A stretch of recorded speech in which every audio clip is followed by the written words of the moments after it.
देवकी महारानी स्वप्न देख चुकी है,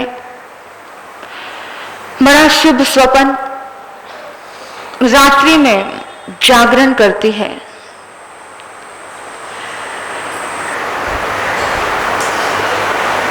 धर्म ध्यान से परिपूर्ण जीवन जीती है। समय गर्भ काल का समय पूरा हो जाता है। जब गर्भ काल का समय पूर्ण होता है, उस पल में, उस क्षण में एक पुत्र रतन का जन्म होता है। पुत्र रतन का जन्म हुआ, नाम संस्कार हुआ, नामकरण हुआ। बड़ा कोमल, गज के तलवे के समान कोमल, तो गज सुकुमार नाम रख दिया। गज सुकुमार का पालन पोषण बड़े चाहतों के साथ हुआ। आप सोचो, जिस मां ने मांग मांग के लिया होगा, कितनी चाहते होंगी, बड़ी तमन्नाओं के साथ हुआ, बड़े सौभाग्य के साथ हुआ। और वक्त बीतता गया, शिक्षण पूर्ण हुआ, बाल्यावस्था खत्म हुई, यौवन की दहलीज पर कदम रखा, किशोरावस्था आ गई। जो देव ने भविष्यवाणी की थी कि आने वाले समय में ये साधु हो जाएगा, वो तो सब भूल गए, किसी को याद नहीं है। हम भूल जाते हैं, यही हमारी गलती होती है। जो भविष्यवाणी की थी उसकी तरफ किसी का ध्यान नहीं है। और भगवान अरिष्ट नेमि का वहां पदार्पण हुआ। उनकी भक्ति करने के लिए, उनकी आराधना साधना करने के लिए पहुंचे पूरी जनता। द्वारिकाधीश के साथ पहुंची। जब जा रही थे, रास्ते में उसी नगरी में रहने वाली, द्वारिका नगरी में ही रहता था एक विद्वान, वेदों का ज्ञाता सौमिल ब्राह्मण। सोमश्री उसकी पत्नी थी, सोमा उसकी बेटी थी। और वो बेटी का पालन पोषण भी बहुत अच्छे ढंग से हुआ था, बड़ा नाम था उनका भी। अपने समाज में बहुत अच्छा नाम था, चल रहा था। जैसे ही वो अपनी दास दासियों के साथ, अपनी सखियों के साथ बाहर निकलती है, बाहर निकलते ही देखा महारानी रुक्मणी ने, सत्यभामा ने उसके रूप और उसकी लावण्य को देखा। और जैसे ही उसके रूप और उसके लावण्य को देखा तो बस अपलक देखते ही रह गए। वाह, क्या रूप है, क्या रंग है। और आपस में खुसफुस शुरू हो गई। वहीं पर चलते चलते श्री कृष्ण महाराज ने कहा कि क्यों नहीं अभी हम इसके रिश्ते की बात तय कर दें। बोला, नेकी और पूछ पूछ चलो, अभी कर देते हैं। और समाचार दे दिया, सैनिकों को बोला, जाओ सौमिल ब्राह्मण के पास और जाकर उनको निवेदन करके आओ कि महाराज द्वारिकाधीश ने अपने छोटे भाई के लिए यह कन्या का निवेदन किया है, मांग की है, विवाह करना है। सौमिल ब्राह्मण के घर जब राज सैनिक पहुंचे तो वो इतना खुश, इतना कुछ, अरे बाप रे बाप, नेकी और पूछ पूछ, बिल्कुल पक्का रिश्ता। बहुत बोला कि राजघरानों के तौर तरीके सीखने के लिए इनको रनिवास में भेजना पड़ेगा। अरे अभी ले जाओ। ले गए। पहुंच गई वो तो वहां पर, सपने संजो रहे हैं भावी जीवन के। और सपने संजोते संजोते वो तो खो गई कल्पनाओं में, और ये यहां पर भगवान की भक्ति करने पहुंच गए। भगवान की भक्ति चल रही है, भगवान का उपदेश चल रहा है। भगवान का उपदेश केवल कानों से नहीं सुना जा रहा है, भगवान का उपदेश रोम रोम से सुना जा रहा है। जब भी कोई चीज, कोई वाक्य हम भीतर से सुनते हैं तो वो भीतर में चोट करता है। यहां से सुना और यहां से निकाल दिया तो कुछ नहीं, भीतर से सुनना। और इस कदर सुना कि रोए रोए में उनके हर वाक्य, जैसे आपने कॉटन देखा, कॉटन, रुई जिसे बोलते हैं, रुई को अगर पानी में भिगो तो कैसा होता है? एक तंतु भी सूखा नहीं रहता, एक तंतु भी सूखा नहीं रहता, पानी में इस कदर डूब जाती है, इस कदर पानी में एक हो जाता है, जैसे दूध में पानी मिलाओ तो। ऐसे सुना, जैसे पत्थर को पानी में रखो ऐसे नहीं सुना। देख लेना, हम दूध और पानी में मिलने को तैयार है या पत्थर और पानी मिलने के लिए तैयार है? इस कदर सुना कि मिल गए, रचमच गए, बस गए। परमात्मा फरमा रहे थे संसार की नश्वरता के बारे में। परमात्मा ने कहा, मतलब भरा संसार है, हर एक मतलब नर नार है, मतलब माता पिता भाई बहन जी, नेमनाथ भगवान लग कर्ण जी। भगवान कहते हैं इस रिश्ते, ये नाते, ये सब एक व्यापार है। जब तक तुम्हारी जरूरत पूरी हो रही है तब तक तुम्हें सम्मान दिया जा रहा है। जिस दिन तुम्हारी जरूरत पूरी होनी बंद हुई उस दिन तुम्हें कोई पूछेगा नहीं। ये सारे रिश्ते नाते तुम्हारी जेब से हैं। क्यों पारस भाई?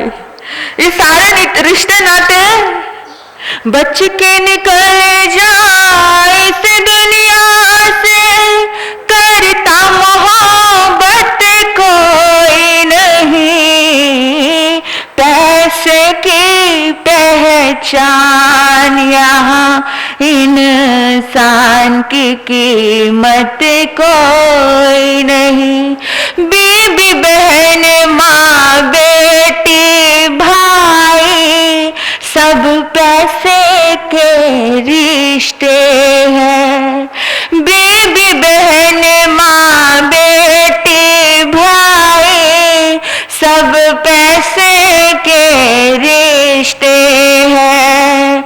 आँख का आंसू खून जिगर का मिट्टी से भी सस्ते हैं।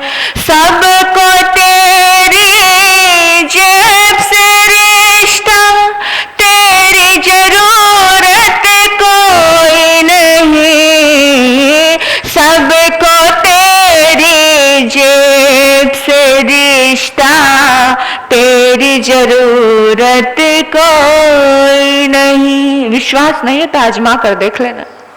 झूठ कह रही हूं तो परमात्मा कह रहे हैं, ये मैं नहीं कह रही, भगवान कह रहे हैं। भगवान ने संसार का दर्शन दिया कि संसार ऐसा ही है। देखो जरा अपने पतियों को कहकर आज कि मैं तो शील व्रत का नियम लेने वाली हूं। एक बहन मेरे पास आई, उनसे बात हुई, वो बोलते 1 महीने तक बात नहीं किया, केवल इतनी सी बात कही थी। 1 महीने तक। सोचो, विचार कीजिए, सबको अपनी जरूरत, ये संसार है, जरूरतों पे टिका है। तुम्हारी किससे जरूरत है? अपनी जरूरत से जरूरत है। जब ये वाक्य उनके भीतर में उतरा, गत सुकुमार के भीतर का मन बदल गया, अंतर्मन चेंज हो गया और खो गया। सब चले गए लेकिन गत सुकुमार नहीं गया। बैठा, सानिध्य प्राप्त किया और अपने मन की बात कह दी कि मुझे क्या करना है, मुझे आपके चरणों में ही रहना है, हमेशा के लिए रहना है। भगवान ने कहा, स्वयं देवानु प्रिय, जैसे तुम्हें सुख हो बिल्कुल वैसा कीजिए। और आ गया माँ के पास, ये क्या घटनाएं घटी, कैसे हुआ, क्या हुआ, मेरे लिए कुछ ऐसे कुछ कल्पनाएं निर्मित हुई थी आते आते, उसको कुछ नहीं पता, वो निर्दोष आत्मा है। आई और माँ को बोला सुन मेरी प्यारी मायनी, मैं नाल भाई दे जा, श्री ने मनाथ भगवान दे, आज आया दर्शन पा, सुन मेरी प्यारी मायनी। माँ ने कहा, अरे वाह बेटा, तेरी आंखें पवित्र हो गई, तेरा जीवन धन्य हो गया। लेकिन आगे एक और बात कही तो माँ स्तब्ध रह गई। ओ ना कथा सुना के ज्ञान दी, एक देती गंगा बहा, मैं लाया रज रज डुबकिया, हाँ आया खूब नहा। माँ, उन्होंने मेरे भीतर में गंगा का प्रवाह फैला दिया, इतना आनंद आया, मैंने उसमें डुबकी लगाई। ऐसा फील किया आपने कि सत्संग में गोते लगाना, सत्संग की पावन गंगा में गोते लगाने का एहसास किया? गोते लगाओगे तो आपको एहसास होगा, पापी से पापी भी पावन बन जाते हैं सत्संग की गंगा में। बोलो, सत्संग की गंगा में डुबकी जो लगाते हैं, सत्संग की गंगा में डुबकी जो लगाते हैं, ये वेद बताते हैं, सदग्रंथ बताते हैं, ये वेद बताते हैं, आगम बताते हैं, सत्संग की गंगा में डुबकी जो लगाते हैं, जीवन को संवारते हैं। जीवन संवरता है, जब जीवन बदलता है तो जिंदगी का आईना बदल जाता है। और ऐसा रूपांतरण हुआ और उसने कहा कि माँ, वो शरबत जैसी मीठी वाणी मेरे भीतर में इस कदर उतर गई, मैंने जैसे ही उनके चरणों में मस्तक टिकाया, अपना अंतर्मन झुकाया, मेरे भीतर का आलम ही चेंज हो गया। और अब लगता है बस एक तेरी याद का आलम है जो बदलता ही नहीं। अब ऐसा फील कर रहा हूं कि प्रभु बस एक तेरी याद का आलम है जो बदलता ही नहीं, वरना वक्त के साथ हर चीज बदल जाती है। ऐसा आलम फील कर रहा हूं। माँ से शेयर किया, माँ प्रभु जी दे दरे उते मथा जदो टेकिया। भक्ति करने का समय है आज का, इसलिए फुल डूबकर भक्ति कर लेना, और रोना आए तो रो लेना। उस आंसुओं में भीग कर अनंत कर्मों की निर्जरा हो जाती है। प्रभु जी दे दरे उते मथा जदो टेकिया, ओ सुनोरी अखिया ने मेरे वल वेखिया, ऐसा जादू कर गया नी मैनू नशा नाम दा चढ़ गया नी, मैनू नशा नाम दा चढ़ गया नी। माँ, मैंने सुना था नशे के बारे में, मैंने सुना था मदिरा पान के बारे में कि जिसको करने के बाद कोई होश नहीं रहता, लेकिन माँ आज एक ऐसा नशा छाया है मेरे ऊपर, मुझे लगता है कि वो नशा शायद ही किसी ने किया होगा। ऐसा नशा, ऐसा प्रेम का नशा, ऐसा भक्ति का नशा, ऐसी विरक्ति का नशा, माँ ऐसा नशा। माँ ने कहा, क्या कह रहा है? माँ मुझे दीक्षा लेनी है। अब क्या कहेगी माँ, क्या कहेगी? पारस भैया, आपका बेटा कल्पना कीजिए, बड़ा मांग कर लिया है, बड़ा मांग कर लिया है, तो क्या कहेंगे, क्या कहोगे? अरे वाह, क्या बात है। कहना आसान है, करना मुश्किल है। कह दिया ये बहुत बड़ी बात है, क्योंकि आप पारस भाई मोदी जी हो इसलिए। आपको बताऊं, जैसे ही मां ने सुना, सुन वचन प्यारे पुत ने, सुन वचन प्यारे पुत ने, मां गई मूर्छा खा, मां गई मूर्छा खा, कोई वेद मुशक लाइए, सखी कोई लाइए केवड़ा, तब आई रानी होश में, जद कीती गई उपाय, एकदम से सुनते ही मूर्छित हो गई। और सारी सखियां, सारी आसपास की दासियां, कोई कुछ छिड़काव कर रही है, कोई छिड़काव कर रही है, उनका ये उपाय किया और होश में आई। और ऐसे लगा मानो तन से प्राण निकल गए, क्योंकि बहुत चाहतों से लिया था। संत जीवन क्या है? संत जीवन क्या है? तुम संन्यास लेने के बाद किसी के मौत पर जा नहीं सकते, किसी के दुख में खड़े नहीं हो सकते, किसी के सुख में जा नहीं सकते। मैं यहां पर आ चुकी थी, मेरे भाई की डेथ हो गई, लेकिन जब बड़े महाराज ने मुझे बताया कि तेरे भाई की डेथ हो गई, तो सुनकर कुछ रिएक्शन नहीं हुआ, कुछ रिएक्शन नहीं। एक बार लगा कि मां का क्या हुआ होगा, क्योंकि मां को तो तीर्थंकर भी भुला नहीं पाते। एक बार लगा, लेकिन किसी के सामने रोई नहीं। वैसे मेरा भक्ति में मैं 1000 बार रोई होंगी, लेकिन जब संन्यास जीवन आ जाता है तो भीतर से आत्मा बहुत अलग हो जाती। आप सोचिए कि गस्सू कुमार है अभी, लेकिन जब रंग भक्ति का चढ़ता है तब उसको मां दिखाई नहीं दे रही है। मां को बस एक ही कहता है, मां मुझे दीक्षा लेनी है, मां मुझे दीक्षा लेनी है। और मां कहती है, बेटा दीक्षा कहना आसान है, दीक्षा के रास्ते पर चलना बड़ा मुश्किल है। और यही बात मुझे अपने पिताजी की याद आती है।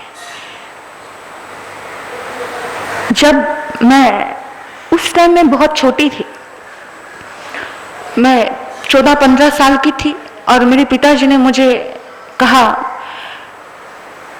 कि ये फालतू की बातें क्या करती है, तुझे पता है मन को कितना मारना पड़ता है। अरे तू जिससे चाहेगी तेरी उससे शादी करूंगा। ये बात मेरे पिताजी की बोली हुई बता रही हूं। और उस टाइम में हमारे माइंड इतने ब्रॉड नहीं थे। मुझे लगा एक पिता के मुंह से ये वाक्य, मैंने कहा छी कितनी गंदी बात करते हो। मैंने ये वाक्य उनको बोला, मैं कहा छी कितनी गंदी बात करते हो इतनी छोटी बच्ची के सामने। उन्होंने कहा कि मूर्ख, अभी की बात थोड़ी कर रहा हूं, जब तू बड़ी हो जाएगी तब की बात कर रहा हूं। मैंने कहा नहीं, मुझे तो दीक्षा लेनी है। मुझे वो सब बातें आज याद आ रही हैं। जब गस्सू कुमार ने कहा कि मां मुझे संत बनना है, मां ने कहा, और ऐसे ही हर मां बाप अपने बच्चे को समझाते हैं कि कहना आसान है, करना बड़ा मुश्किल है। परिवार को छोड़ना बड़ा मुश्किल है, क्योंकि आज आपको भी मैं कह दूं, साधु जीवन पे टीका टिप्पणी करना बड़ा आसान है, लेकिन जिस दिन अपने परिवार का मोह छोड़ो तो बताऊं, अपने परिवार से अगर कभी आप हिल स्टेशन पर भी घूमने जाते हो तो घर में परिवार ही याद आता है, घर में बिजनेस ही याद आता है। ये सब चीजें याद आती रहती है इंसान को। और कहते हैं बनोगे साधु तो ही जानोगे होती है क्या साधना, ये साधना ये आराधना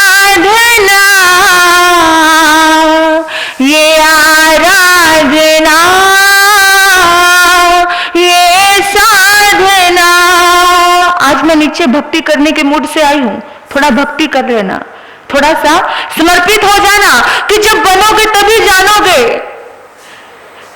कोई नहीं अपना यहाँ सबको है छोड़ना, सर्दी गर्मी में भी है सड़कों पर चलना, करोगे ऐसा तो ही जानोगे होती है क्या साधना। गज तुझे कैसे पता, तू कहता है दीक्षा लूंगा, तुझे नहीं मालूम ये करना बड़ा मुश्किल है। और तूने तो मेरे बच्चे, तेरे मुंह से तो बाद में कोई बात निकली है, तेरी बातें पहले पूरी हुई है। तू वहां जाएगा, वहां जाकर क्या होगा पता है तुझे, पता है? दो घुट भी पानी की खुद मांग के लाने, कोई वो भी ना दे, नहीं दीनता दिखलानी। दो घुट पानी की भी मांग कर लेकर आनी है, और अगर किसी ने मना कर दिया कि मेरे बस की बात नहीं है, किसी ने गोचरी का नहीं पूछा, तो दीनता नहीं दिखलानी, भाईन भावना नहीं लेकर आनी। तुझे पता है आज हमारे पास बहुत बार लोग आते हैं, महाराज मैंने नमक के साथ रोटी खा ली, बड़े सीना तान कर बोलते हैं, लेकिन मैंने किसी के सामने हाथ नहीं फैलाया।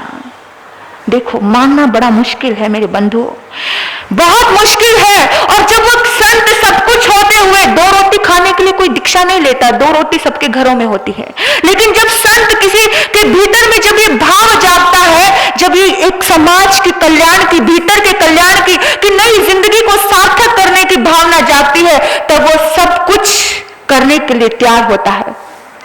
और आपको क्या पता, ये बातें शायद आपको रास आए या नहीं आए, लेकिन ये सत्य है, इसमें डूब जाना तो आपकी जिंदगी का रूपांतरण हो सकता है।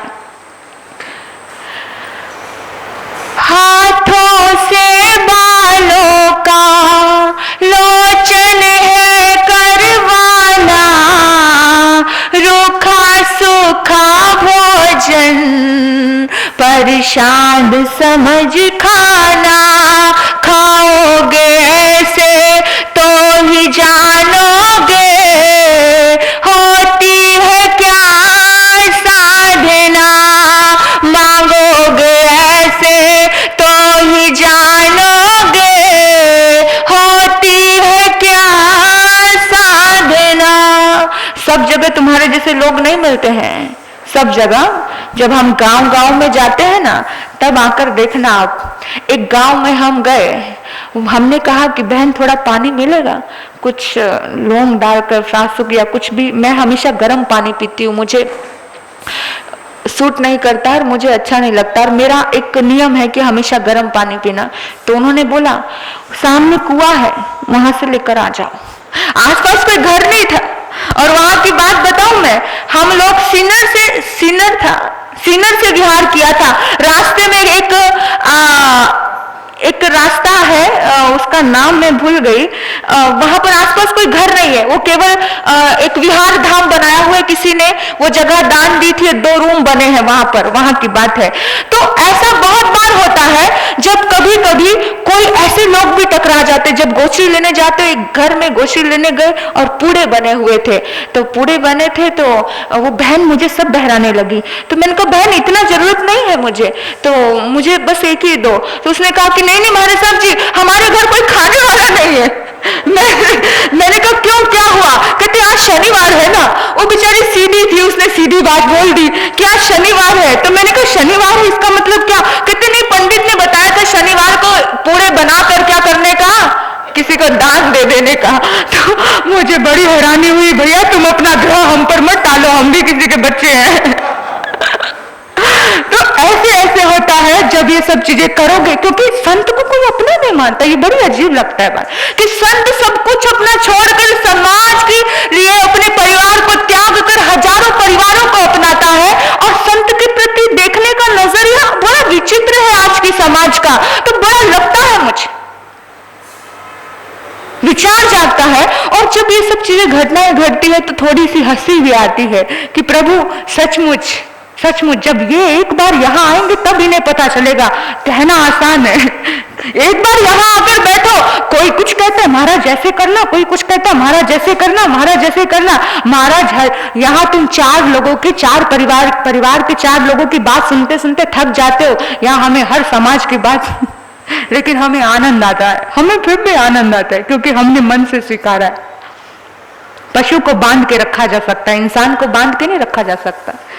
जब बढ़न आता है तो फिर यहाँ परमात्मा, आप इतिहास भरा पड़ा है अर्नक मुनि का, नंदी सेन का, जिन्होंने देखा कि नहीं नहीं बाबा ये सब चीजें, फिर भी उनका भोगाल्य कर्म उदय आने के बाद फिर संसार में फिर संन्यास लेके अपना बेड़ा पार कर देते हैं। इसलिए कोई यहाँ हीन दृष्टि से देखने का काम मत करना, क्योंकि इतना तुमने नहीं किया। परीक्षा में फेल और पास वही होता है जिसने कदम बढ़ाया लिखने के लिए। जिसने कदम ही नहीं बढ़ाया, तुमने तो कदम ही नहीं बढ़ाया, तुम क्या फेल पास हो गए। इसलिए सोचना, किसी को हीन दृष्टि से देखना नहीं। और गसुकुमार ये बात कह रहा है, भगवान की बातें बता रहा है और कहता है माँ मुझे तो संत बनना है। माँ तो दुखी हो गई बहुत ज्यादा। माँ ने संदेशा भेजा द्वारिकाधीश के पास, अपने पतिदेव के पास, वासुदेव के पास कि जल्दी आओ, मैं बहुत डिस्टर्ब हूं। सैनिकों ने जाकर बताया, और सैनिकों ने जाकर बताया तो सारे सैनिक खिल गए। लोगों की क्या बात है, बोला बस पता नहीं बात क्या है ये तो नहीं मालूम, लेकिन आपको बुलाया है। रास्ते में आते आते आते इतना सबके दिमाग में डिस्टर्बेंस चल रही है, कृष्ण द्वारिकाधीश के दिमाग में, अरे क्या होगा, क्या बात हो गई, बार बार सोच रहा है, बार बार चिंतन जगा रहा है। और आकर पूछता है कि क्या हुआ। बोला कि देखो तुम्हारा लाडला भाई क्या कर रहा है। बोला माँ एक बार तू बोल तो सही क्या कर रहा है, उसने कोई गलती की है तो मैं उसकी गलती की माफी मांगता हूँ, मैं उसको समझाता हूँ। माँ तू बोल तो सही, मैं सब कुछ दांव पर लगा दूंगा, एक बार तू कहे तो सही क्या हुआ। बोला कहता है दीक्षा लेने। देर नो न कर हुक्म सुना दे तू, रंजो गम सारा दिल तो हटा दे तू। माँ क्या करना है, तू एक बार हुक्म तो सुना। मुझे पता है कि तूने मेरी नन्ही सी जान को कैसे बचाया था कंस के भय से, मुझे सब मालूम है। मैं तेरे एक एक इतना ऋण चुकाकर इस दुनिया से जाऊंगा। माँ तू बता, मेरा पूरा राजपाट समर्पित है। तो माँ ने कहा मेरे बेटे को रोक लेना, ये दीक्षा लेने की बात करता है, ये मुझे छोड़ने की बात करता है, ये मुझसे दूर जाने की बात करता है। तू एक बार कुछ करना, तू तो द्वारिकाधीश है, तू नाथ है, तू सारे जगत के संकटों का हरता है, तू एक बार इसे मनाना।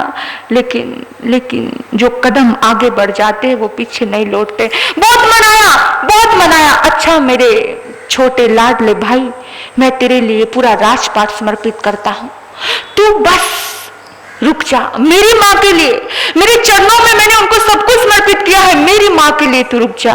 और मोह के बंधन टूट चुके थे। जब कोई भी रिश्ता, जब मोह के बंधन टूट जाता है तो मोह ही जोड़कर रखता है, मोह ही पकड़ के रखता है, मोह।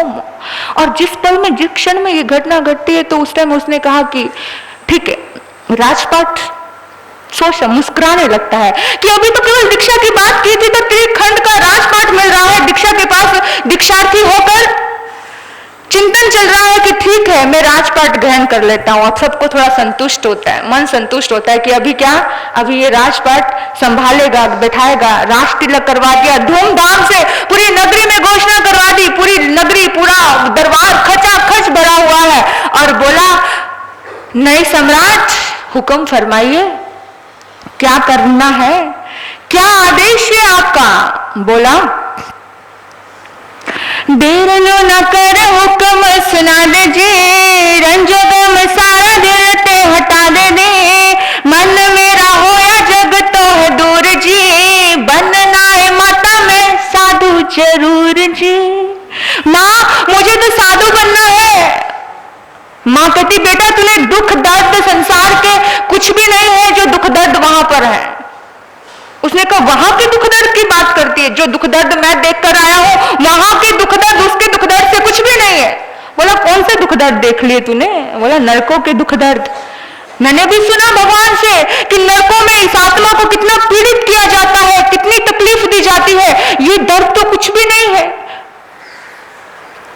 संयम देन दुख जो बताए ने, एदो विच दुख नरका च पाए ने, तन होया जिन्ना नाल चूर चूर जी, बनना है माता में साधु जरूर जी, शरण च जाके नेम भगवान दे, करा में यतन दुखड़े मिटान दे, ऐना चीर कर दारा हाथ कसूर जी, बनना है माता में साधु जरूर जी। माँ, ये नरकों के बंधन, नरकों के कष्ट मैंने बहुत सहे हैं, अभी तू मुझे आज्ञा दे दे, मोह को विसार दे, मोह को भूल जा। मोह माई मेरा मन तो विसार दे, आज्ञा दे शब्द मुख तो उचार दे, अखियां दजा के बना तेरा नूर में, बनना है माता में साधु जरूर जी। माँ, तू अपने मोह माया को छोड़ना, एक बात तो सोच मेरी आत्मा के कल्याण के लिए। सौभाग्यशाली होते हैं वो माँ बाप जो अपनी नहीं सोचते, जो अपने बच्चे की सोचते हैं। हमने देखा है, बहुत लोगों को देखा है, मोह में पड़ के, कोई अमीर हो या कोई गरीब हो, हमने गरीब से गरीब लोगों को देखा है कि मोह में पड़कर अपने बच्चे को अपनी जिंदगी बनाने की इजाजत नहीं दी जाती, मोह में पड़ के उसकी पकड़ रखते हैं। अमीर से अमीर लोगों को देखा है, सबको देखा है कि मोह नहीं छूटता और अपना बच्चा बेशक गलत राह पर चले। एक व्यक्ति मेरे पास आया, उसने कहा महाराज साहब जी, एक वक्त था जो मेरी बेटी को वैराग्य हुआ और मैंने उसको वैराग्य से रोका। अच्छा व्यक्ति था। मैंने कहा कि उसने दिल खोलकर अपनी बात कही। मैंने कहा फिर क्या हुआ? बोला फिर एक समय ऐसा आया कि मेरी बेटी ने 10 साल के बाद उसने कहा तुमने मेरी नहीं सुनी, मैं तुम्हारी नहीं सुनूंगी, भागकर शादी कर ली। तो देखो, भागकर गलत कर्म कर लिया तो क्या कर लिया? अगर आज्ञा लेकर दीक्षा ले लेती तो काम अच्छा हो जाता ना। लेकिन हैरानी होती है कि जब अच्छा काम करना पड़ता है तो आज्ञा लेनी पड़ती है। गलत काम करने के लिए कोई आज्ञा नहीं, समाज में कोई रूल नहीं, कोई नियम नहीं। विचार कीजिए कि क्या ये, और समाज भी खड़ी नहीं होती। अगर जबरदस्त माँ बाप की आज्ञा नहीं हो तो समाज में नहीं, भाई बेटा तू जा, तेरे माँ बाप की आज्ञा नहीं है, वो उल्टा साधु संतों को भी रोक टोकते। इसके ऊपर विचार करने वाली बात है। मेरे मन में बहुत बार आती है ये बात कि गलत रास्ते पे चलने के लिए कुछ नहीं। अब वो पिता रोता है कि काश मैंने उस बच्ची को अच्छे रास्ते पर भेज दिया होता, लेकिन ये मेरे कर्मों का फल है। चलो, वक्त चीजें हमें सिखाती है। माँ, तू अपने दिल को संभाल, अपने मन को संभाल। तू समझना माँ, थाम के कलेजा दिल नो मार के, कहन लगी प्यारे पुत नो पुकार के, गल किथों आज तू सुनाई शोग दी, दस तेनू बच्चा की सार जोग दी। अरे जोग में, संन्यास में सार ही क्या है बच्चे? तो ये फालतू शोक का दुख भरी गम भरी बातें मुझे मत सुना। मैं तेरी एक नहीं सुनने वाली हूं। और मुझे ये बहुत सारी मनुहार वहां पर होती है, ये सारी मनुहार आपको सुनने जैसी है, लेकिन फिर भी समय सीमा हमारे पास है। ज्यादा मनुहार मैं नहीं आपको बता पाऊंगी, फिर भी इतना ही बताती हूं। श्री कृष्ण महाराज ने कहा, मां मैं तेरा एक एक पल पल, कण कण, कतरा कतरा, रोए रोए से समर्पित हूं। देखिए, त्रिखंड के द्वारिकाधीश श्री कृष्ण महाराज अपनी मां के लिए करते हैं सब कुछ। 3 दिन भूखे रहे तो मां के लिए रहे, मां की ममता के लिए रहे, और कहते हैं मां मैं तेरे उपकारों को भूला नहीं। आज का बच्चा होता है तो बोल देता है, अरे जन्म दिया तो कौन सी बड़ी बात की, चाहते तो वो भी बोल सकते थे, लेकिन एक शब्द नहीं बोला। बोला मां मुझे याद है तेरे उपकार। कंस ने जुलम जद भारी ढाया सी, कि मैं मेरी नन जान नो बचाया सी, गोकुल च भेजना न विसरावांगा, हर पल सेवा माता दी बजावांगा।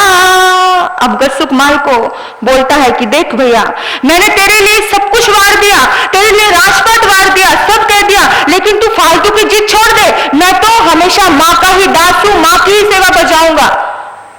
बड़े तेवर चढ़ गए। अभी राजा के द्वारिकाधीश के तेवर चढ़ते देर नहीं लगती है ना। माता जी नो कृष्ण जद निढाल, हाथ जोड़ के इस तरह बोले हैं गोपाल। कभी गुस्सा करते हैं, कभी हाथ जोड़ते हैं, कभी मनोहार करते हैं, मेरे बच्चे मुख तेरा आज क्यों उदास है माई, सुती क्यों तेरे उते ऐसी छाई है, भेद मैनू सारा दिल च खोल गया, कृष्ण पुकारे जुबान बोल के। वो कहते हैं भेद तो मुझे पता चल गया। एकदम से कृष्ण को भेद जागता है। भेद कैसा आता है? हिरण्यगमेशी देव ने क्या की थी? भविष्यवाणी की थी, माता तू उदास मत हो, तू परेशान मत हो, तुझे पता है ये भविष्यवाणी हुई थी और ये भविष्यवाणी हम भूल गए। और भविष्यवाणी को भूलने का क्या मतलब? सोचना चाहिए ये चीजें विचार करो। और जैसे ही ये बातें विचार की तो उसने कहा बेटा तेरा मन है संसार को त्यागने का तो ठीक है। भाई को भी बातें की, भाई से भी निवेदन किया, धर्म न दिल विच जे बसावांगा, बार बार मर भारी दुख पावांगा, करे मुनि चंदन बख्यान भाई जी, सुन लो लगा के जरा ध्यान भाई जी। अब भाई जी को भी बताते हैं कि अभी सुन लिया आपने, अभी याद आ गया आपको मेरे जन्म की भविष्यवाणी। उसने कहा कि बस बस अभी ज्यादा मत बोल, याद तो आ गया है लेकिन मन तो नहीं मानता ना, ऐसे थोड़ी होता है। पता है सबको कि मौत निश्चित है, पता है ना सबको, जाना निश्चित है, सबको पता है, लेकिन फिर भी मौत सामने आ जाए तो क्या होगा? घबराहट पैदा होगी। मालूम है कि तेरे लिए भविष्यवाणी की थी, लेकिन घबराहट हो रही है भाई कि तू कभी नहीं आ पाएगा हमारे पास, तू कभी हमारे पास हमारे साथ खा नहीं पाएगा, हमारे साथ घूम नहीं पाएगा, हमारे साथ रह नहीं पाएगा, हमारे सुख दुख में नहीं रहेगा। ऐसे बार बार यही चिंतन कर रहे हैं।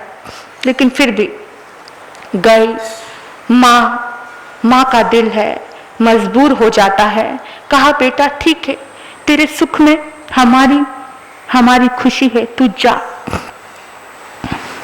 सब लोग पूरी नगरी में ढिंडोरा पिटवा दिया, खूब धूमधाम से, खूब पूरी दुनिया ऐसी यात्रा निकली कि उस यात्रा से सब लोग प्रेरित हो गए कि दूसरा ऐसी दीक्षा करवाओ कि उस दीक्षा से 4 लोगों को और प्रेरणा मिल जाए, और शक्ति और भक्ति का जन्म हो जाए। राह चलते चलते व्यक्ति के मन में आ जाए कि यह संयम का इतना ज्यादा, भक्ति का इतना ज्यादा परिणाम होता है कि दुनिया उसे फूल की तरह झेलती है। ऐसी दीक्षा हो, और ऐसी जबरदस्त धूमधाम से वहां पर लेकर गए बाजो गाजों के साथ।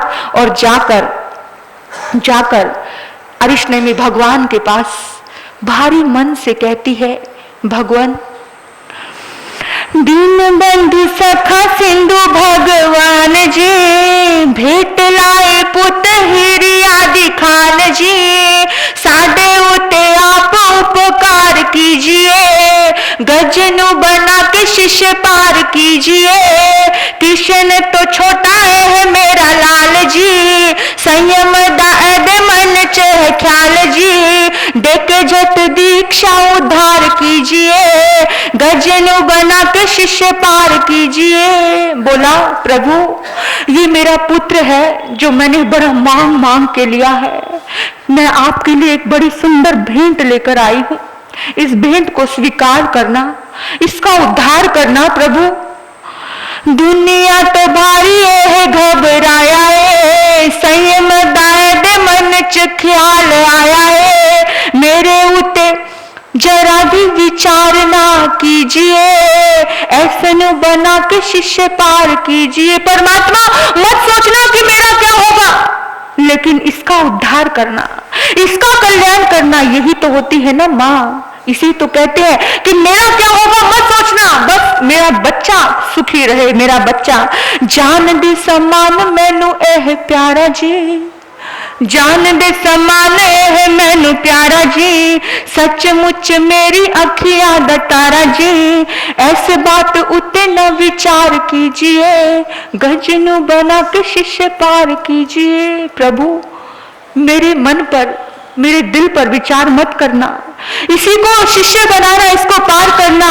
रानी जी दा ओदा दिल भर आया सी, करके सबर उसने उचारा सी, मेरी बात उते ध्यान लाई बचिया, ऐसे भव मुक्ति में जाई बचिया। फिर किसको बोलती है? अपने बेटे को बोलती है, बेटा मेरे बच्चे तू दीक्षा ले रहा है, जैसे मुझे रुलाया है ना, जैसे मैं तड़फ रही हूं ना, ऐसे किसी और को मत तड़फाना, ऐसे दूसरी माँ को दुखी मत करना।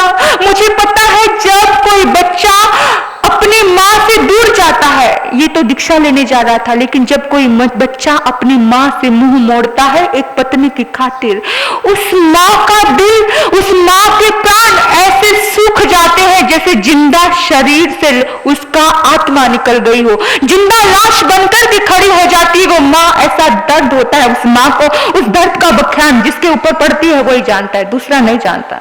इसलिए विचार करना।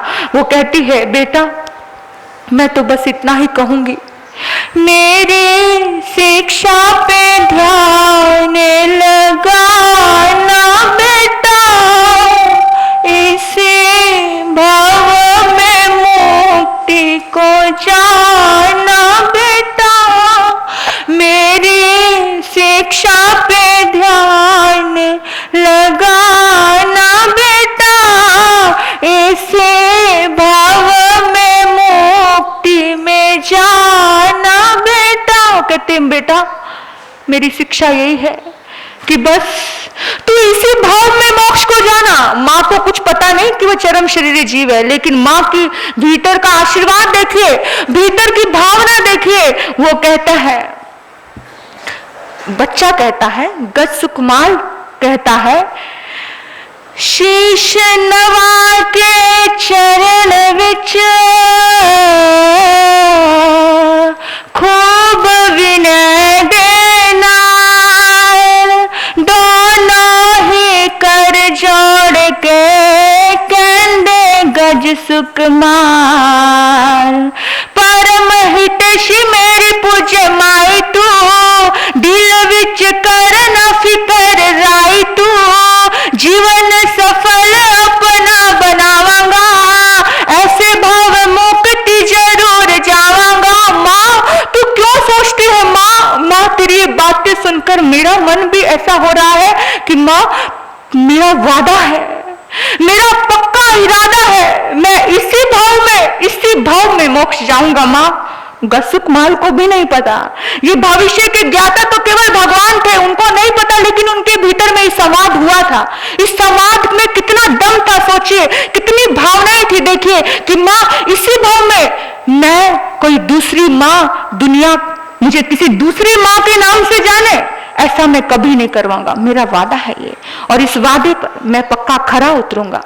तेरा दूध पिया है माँ, इस दूध को लजाऊंगा नहीं। और माँ सुनो, सीख तेरी रखूंगा हमेशा याद में, प्यारे प्रभु जी तो ले आशीर्वाद में, तप नाल अठ कर्म खपावांगा, ऐसे भव मुक्ति जरूर जावांगा। तेरी जय वीर माता दा विशुद्ध जो, प्यार नाल पीता है मधुर दूध जो, उसनु ना कभी भी मैल जावांगा, ऐसे भव मुक्ति जरूर जावांगा। कहते माँ इस भाव में मुक्ति में जरूर जाऊंगा। और लास्ट में जब वो बाना पहनने के लिए जा रहे थे ना, उस पल में माँ ने उसको बड़े जोर से सीने से दिल से लगा लिया। सीने लाके माँ ने कीता खूब प्यार, संयम धारण ले लई बदलन वेश कुमार। जैसे ही वो वेश परिवर्तन करने के लिए जाने लगा ना, उसी टाइम माँ ने उसको गले से लगाया, उसकी आंखों में देखा। साकार कीजिए, ऐसा आपका भी पुत्र हो, आंखों के सामने साकार कीजिए। माँ ने देखा, माँ कहती है, चमकेगा गगन में मेरी आंख का सितारा, चमकेगा गगन में मेरी आँख का सितारा बन जाएगा प्रभु का, बन जाएगा प्रभु का। कल तक था जो हमारा बन जाएगा प्रभु का। दीक्षा हो जाती है, माँ कहती है, आशीर्वाद देकर सब अपने अपने स्थान पर लौट जाते हैं। माँ को याद आती है, लेकिन अब याद करने से कोई फायदा नहीं, क्योंकि अब तो वो परमात्मा का बन चुका है, भगवान का हो चुका है। और कहते हैं उस समय उधर दीक्षा लेते ही परमात्मा के पास वो पहुंचते हैं और परमात्मा के पास आकर परमात्मा को कहते हैं, प्रभु मेरी इच्छा है, अगर आपकी आज्ञा हो तो मैं महाकाल शमशान में जाकर के अपनी आराधना साधना प्रारंभ करूं। तो जैसे ही भगवान ने कहा कि जैसी तुम्हारी आत्मा को सुख हो तुम वैसा ही कीजिए, उधर एक घटना और वहां से जुड़ी है। सोमिल ब्राह्मण को पता चलता है कि मेरी बेटी के साथ अन्याय किया, और आपके मन में एक विचार आता होगा, शादी से पहले रनिवास में क्यों भेज दिया। ये परंपराएं थी उस टाइम की कि कोई दूसरे सामान्य कुलों में भी शादियां की जाती थी। महाराजा विक्रमादित्य के सामने समय में ये व्यवस्थाएं बंद हुई। पहले कोई भी किसी भी वर्ण में शादी करते थे, कोई ब्राह्मण कुल की हुई तो राजकुल में करते थे, ऐसे किसी भी कुल में किसी की। कभी कभी आपने हरिकेशी मुनि के उसमें उदाहरण उत्तरायण सूत्र में सुना होगा कि राजकुमारी की शादी एक ब्राह्मण से हुई, है ना। तो पहले सभी वर्णों में शादियां होती थी, ये सब चीजें घटित होती थी, तो उनको अभी तौर तरीके सीख जाए राजमहलों में रहकर, इसलिए उसको वहां पर रखा था। और जब वहां रखा उस टाइम में उसको बड़ा गुस्सा आया, अरे मेरी बेटी की जिंदगी को तबाह करके वो दीक्षा ले ली। समाचार सुने और इधर सोमिल ब्राह्मण कुछ सामग्री, हवन की सामग्री लेने के लिए कहां पर, शमशान में गए। महाकाल शमशान में ध्यान लगाकर बैठे हैं मुनि, और खड़े हुए ध्यान लगाकर बड़े सुंदर ढंग से एकदम सहज और स्थिर एक ही दृष्टि पर, एक ही किसी वस्तु पर दृष्टि टिकाए हुए ध्यान में मग्न है, ध्यान में उतरे हुए हैं। और ध्यान में जैसे ही उतरे गहराई में, वैसे ही कौन आया, सोमिल ब्राह्मण आया। और सोमिल ब्राह्मण को पूर्व जन्म का वैर आया। ऐसे ही अनायास ही कुछ भी कैसे भी घटना नहीं घटती है, एकदम से उसे इतना क्रोध आया, मेरी बेटी को छोड़ दिया, मेरी बेटी को त्याग दिया, मेरी बेटी कहीं मुंह दिखाने लायक नहीं छोड़ी। इतना क्रोध आया, वहां पर ली जो गली मिट्टी थी वो पूरी पाल बांध दी, और जैसे ही पाल बांधी वैसे ही उसके ऊपर जलते हुए चिता से उठाए धड़कते अंगारे उसके शरीर पर लाकर, उसके सिर पर लाकर रख दिए। चमड़ी पिघलने लगी, क्योंकि अभी लोच हुई थी, दोपहर का ही तो टाइम था। चमड़ी पिघलने लगी। सुबह दीक्षा, दोपहर को महाकाल शमशान में ध्यान लगाकर बैठे हैं, पिघल रही है चमड़ी, रोए रोए में ऐसे दर्द भभक रहा है।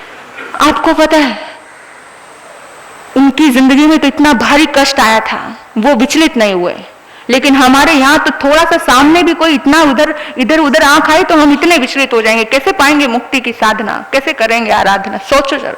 परमात्मा से रिक्वेस्ट कीजिए, प्रभु इबादत कीजिए कि ऐसी शक्ति, ऐसी ताकत मुझे दे कि जब कोई शास्त्र की बातें मेरे कानों में पड़ रही हो तो मुझे यहाँ क्या हो रहा है मुझे नहीं समझना चाहिए। मुझे सिर्फ समझना चाहिए कि मेरे मन में, मेरे भीतर में, मेरे परमात्मा में उस काल तेनंग कारेणंग तेनंग समनेनंग, उस काल उस समय में जो घटनाएं घट रही थी उसको इतना आत्मसात कीजिए अपने भीतर में कि आपके भीतर में यहां बैठे बैठे अनंत कर्मों की निष्ठा हो जाए।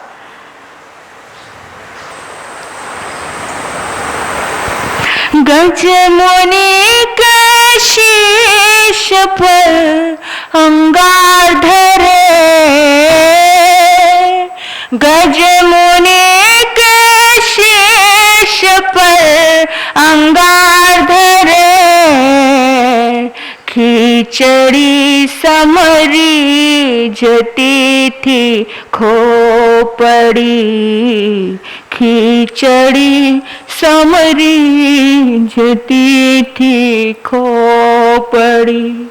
कर्म कहानी सुन के आंखें रो पड़ी, कर्म कहानी सुन के आंखें रो पड़ी।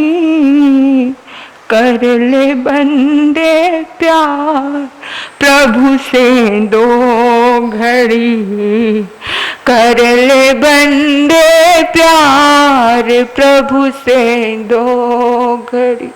क्यों प्रभु ऐसे महान पुरुष हो गए इस धरती पर फिर भी ये आत्मा क्यों नहीं जागती? विचार करो अपने भीतर में, क्यों फिर भी हम ऐसे संसार में अटके हैं? हम संत हो गए फिर भी हम उन्हीं चीजों में अटके हैं। भीतर में एक बात तो अपने भीतर में जागो, कोई जगाने नहीं आएगा। किसी को नहीं पड़ी है, किसी को नहीं पड़ी, आप अपनी आत्मा का कल्याण कीजिए। भीतर में हम ये रिश्ते हमें कितना तोड़ते हैं, कितना तकलीफ भी देते हैं, कितना बार बार तोड़ते हैं, लेकिन फिर भी हम वहीं चिपके हुए हैं। फिर भी हमारी अंतरात्मा नहीं जागती, परमात्मा से नहीं जुड़ती। विचार कीजिए उस गतसुकमाल मुनि के अधिकार को सुनकर विचार कीजिए कि कैसी आत्मा थी वो। एक आंख उठाकर देख लेते ना तो वहीं ध्वस्त हो जाते, हिम्मत नहीं होती, लेकिन इतनी शांत इतने अहोभाव से कि ये धन्य है मेरी आत्मा, धन्य है इसकी आत्मा, इसकी आत्मा मुझे जो भी दे रही है। ससुर पगड़ी बांधता है, ये मुझे पगड़ी बांध रहा है, ये मुझे मोक्ष की पगड़ी बांध रहा है। अपने आप को धन्य करता है, उसको धन्य करता है। आज एक गाली, एक कोई अपशब्द, एक अपमान हमारा कर देता है प्रभु, हमें इतना बुरा लग जाता है, इतना बुरा। हम उसको धन्य कहना तो बहुत दूर की बात है प्रभु, हम उसके ऊपर इल्जाम लगाते हैं, हम उसको नापते हैं, तोलते हैं, उसके जन्मों को उसको गालियां निकालने लग जाते हैं, उसके लिए वो ऐसा वो ऐसा। लेकिन एक शब्द भी गतसुकमाल मुनि ने बोला नहीं, एक वाक्य भी बोला नहीं, बड़े अहोभाव से वो आई हुई वेदना को सहन किया। अरे ये सब शरीर की वेदना है, ये शरीर के रिश्ते हैं, ये शरीर को मिल रहा है। मेरी आत्मा शुद्ध है, मेरी आत्मा शक्तिशाली है, मेरी आत्मा अमर है। ऐसा भाव भीतर में आता है। और उसी दिन सुबह दीक्षा हुई, दोपहर को बोल दो, ध्यान लगाया महाकाल शमशान में, शाम को तो वहीं पर अनंत कर्मों की निजना कर दी। तर सब कर्म खत्म हो गए और वहीं पर अपना कल्याण कर गए। क्षमा का पुजारी वीर गज सुकमाल था, बोलो क्षमा का पुजारी वीर गज सुकमाल था। देवकी का लाल था, माँ देवकी का लाल था, देवकी का लाल था।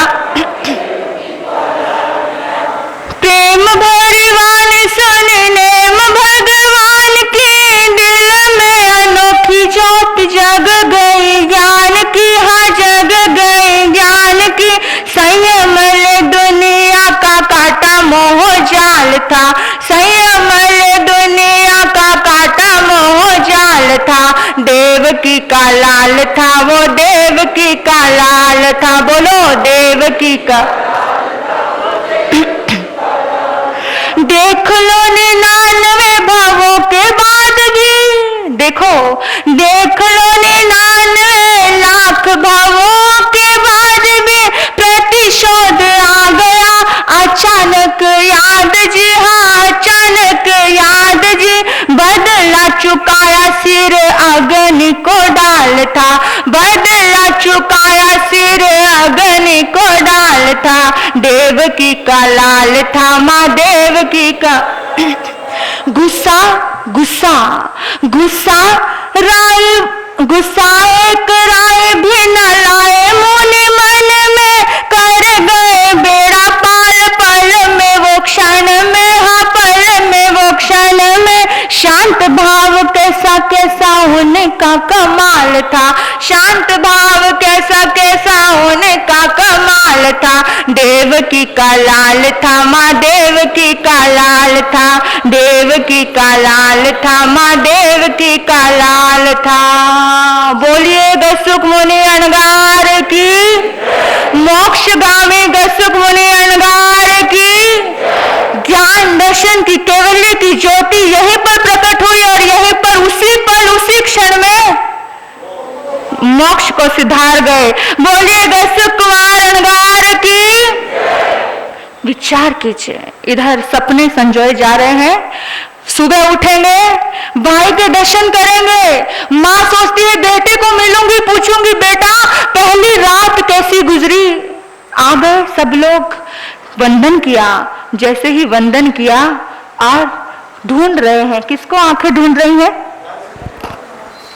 रास्ते में जिस टाइम श्री कृष्ण महाराज आ रहे थे ना, उस टाइम में सपने संजो रहे थे, लेकिन प्रकार की एक बहुत सुंदर भावना बता रही हूं कि जब आ रहे थे तो वहां पर ईंटों का ढेर, एक वृद्ध व्यक्ति, बूढ़ा बाबा इधर से उधर रख रहा था। तो कृष्ण महाराज के मन में करुणा आई कि अरे बेचारा कितनी देर लगाएगा, तो उन्होंने एक ईंट उठाई और साइड में रख दी। तो सबने उसका अनुसरण किया। नेता कैसा होता है पारस जी? नेता जो एक हाथ उठे, जिसके हजारों हाथ हो, हजारों पांव हो, हजारों सोच और विचार हो, कैसे हो, हजारों काम एक करे, हजारों हो जाए, कैसा होता है? आज की धर्म सभा में आप सभी परिचित हैं, इनसे हमें परिचय करवाने की जरूरत नहीं है। पारस भाई जी मोदी अपने पूरी ट्रस्ट के साथ यहाँ पर आए हैं, आप सभी परिचित हैं और हम उनका अभिनंदन और स्वागत करते हैं। क्यों करते हैं स्वागत? क्योंकि ये आत्मा विशेष है। आपने देखा कुछ, जब इनका आगमन काल था कोई विरोध नहीं था, बड़ी सहमति से, बड़े प्रेम से सबने स्वीकार कर लिया। ऐसा होता है नेता, जहां पर विरोधी खड़े हो,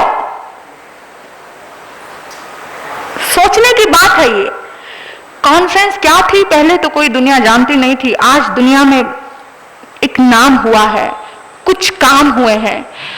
हम आपका आज की इस धर्म सभा में तहे दिल से, अंतर्मन से आपके गुणों का कीर्तन करते हैं, आपके गुणों की, आपकी पूरी ट्रस्ट मंडल का अभिनंदन करते हैं, अभिनंदन करते हैं।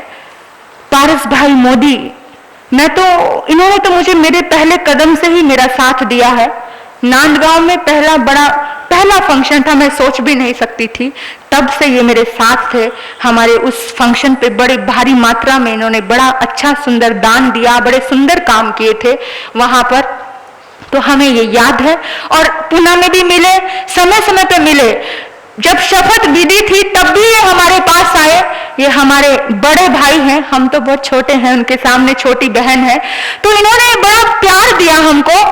हम कॉन्फ्रेंस के आप नेता होंगे, लेकिन हम आपको अपने बड़े भाई के नाम से बोलेंगे, क्योंकि मुझे ये कॉन्फ्रेंस के रिश्ते इतनी जल्दी समझ नहीं आते, लेकिन हम एक आत्मीयता का रिश्ता जोड़ते हैं। धर्म का रिश्ता सदैव अमर होता है, धर्म का रिश्ता सदैव अमर होता है। तो आपकी जो धर्म के प्रति लगन है, नेता कैसा होता है, ऐसा होता है।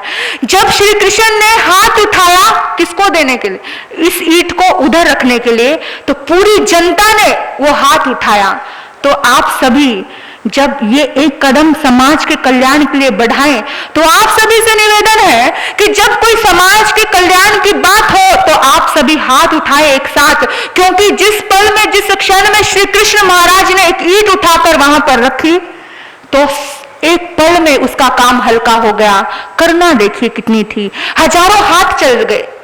एक हाथ उठा तो हजारों हाथ उठ जाए, ऐसा नेता। एक आवाज उठे तो हजारों आवाजें उठ जाए, उस और कदम बढ़ जाए। हम तो चाहते हैं, हमारा तो यही मिशन है कि आप सभी बड़े सुंदर कार्य कर रहे हो, लेकिन मानवता के लिए, इस समाज के लिए कुछ ऐसा विशेष कार्य होने चाहिए, विशेष ठोस कार्यों का ऐसा निर्माण होना चाहिए जो दुनिया याद रखे। अभी जो काम हुए भूल गए, ऐसे नहीं। ऐसा निर्माण होना चाहिए कि दुनिया युगों युगों तक याद रखे। जैसे अभी यहाँ ना खार श्री संघ में ऊपर हॉस्पिटल है, आप जानते हो क्योंकि आप यहीं के हो, तो ऐसा एक विशेष काम हुआ।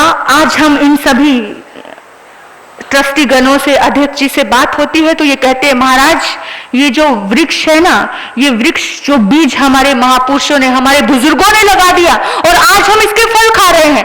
तो कल कोई आने वाली कैबिनेट, आने वाला युवा, आने वाली कॉन्फ्रेंस ये कहे कि हमारे पारस जी मोदी ने, हमारे बुजुर्गों ने, हमारे महात्माओं ने जो सन्यास जीवन में नहीं थे फिर भी वो सन्यासी से कम नहीं थे, वो महात्मा थे, जैसे महात्मा गांधी हुए। आने वाली दुनिया आपको इस नाम से जाने। मेरी तो दुआ है, ये मंगल कामना है, बोल दीजिए हर्ष जय जय। इतनी सुंदर दुआ कर रही हूं कि ऐसा काम आपके हाथों से हो जाए, ऐसा निर्माण आपके हाथों से हो जाए, ऐसे समाज का एक चित्र बदल जाए आपके रहते रहते। ऐसा कुछ दुआ भरा मंगल कामना आशीर्वाद ये छोटी बहन, ये संत अपने व्यास पीठ से बैठकर आपके लिए दुआ करती है कि ऐसी दुआएं फलीभूत हो।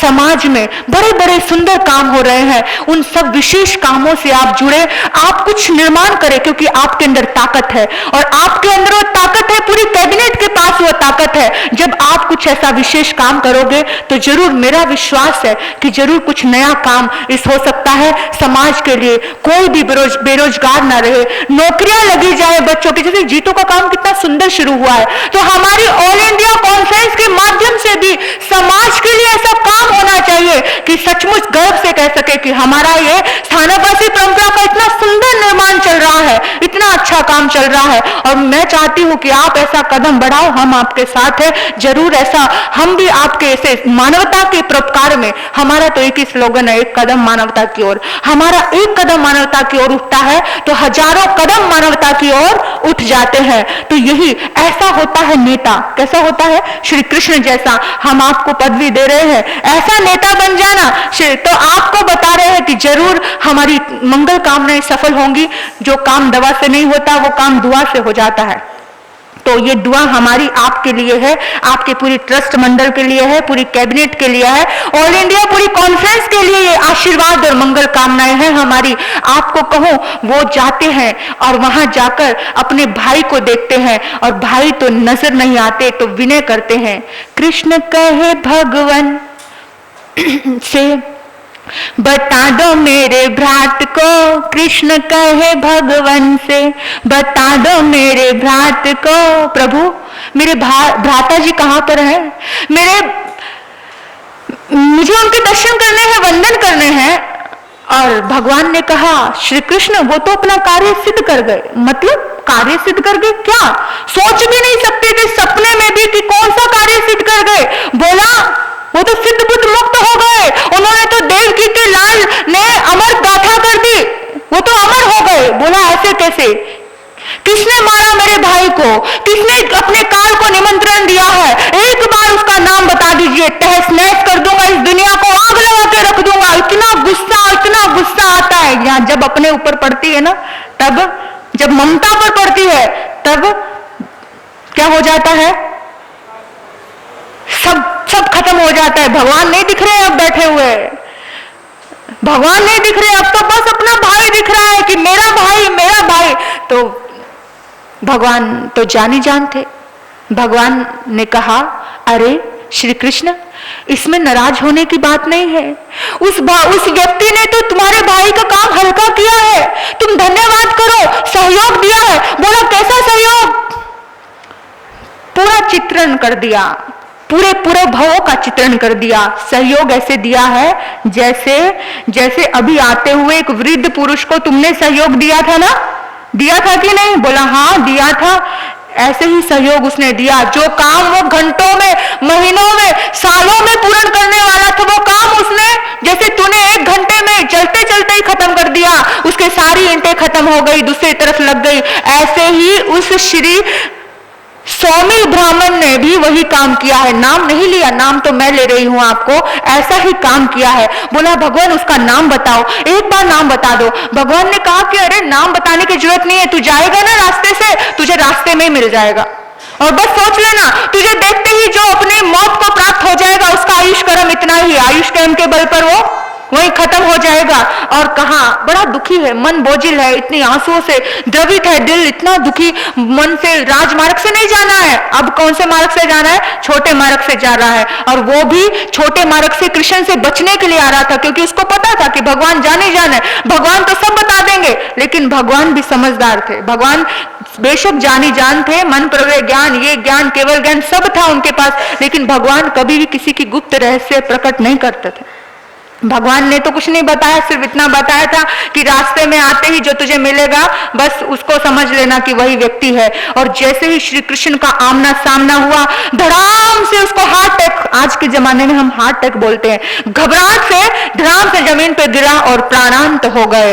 और श्री कृष्ण को पता चल गया कि ये व्यक्ति कौन, ये व्यक्ति कौन था, और बड़ा गुस्सा आया उसको देखकर, बोला अपने सैनिकों को, इस भूमि को स्वच्छ किया जाए, ये पापी आत्मा है जिसने इतने मेरे भाई को खत्म किया है। और इतना वेदों का प्रकांड विद्वान उसको एकदम जैसे गली के कुत्ते को घसीट के निकालते हैं, इस तरह से उसको घसीट के निकाला और बाहर उस धरती को, उस भूमि को स्वच्छ करवाया। और बहुत कृष्ण महाराज अपने कार्य में लग गए। इधर 8वां अध्ययन समाप्त हो चुका है।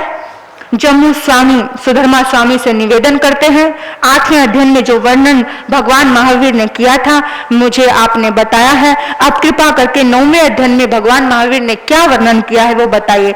सुधर्मा स्वामी ने अपने शिष्य जम्मू स्वामी से कहा कि सुनो, उस द्वारिका नगरी में जिसका वर्णन हम पहले भी सुन चुके हैं, उसमें एक बलदेव महाराजा अपनी जागरी बहुत अच्छे ढंग से अपने जिंदगी का अच्छे से निर्वाह कर रहे थे।